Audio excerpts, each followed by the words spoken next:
Service in Chicago has issued a severe thunderstorm warning for northeastern Winnebago County in north-central Illinois, northern Boone County in north-central Illinois, until 3:45 p.m. At 3:04 p.m., a severe thunderstorm was located over Roscoe, moving north and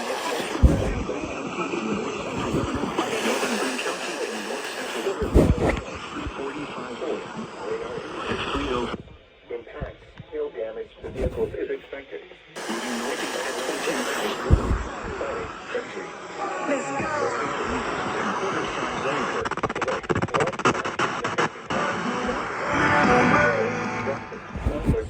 Candlewick Lake, Cape Ron, Timberlane, and Caledonia.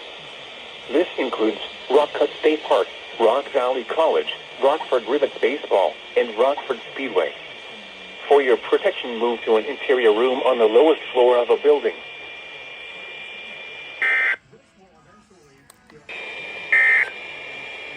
This is Northwest.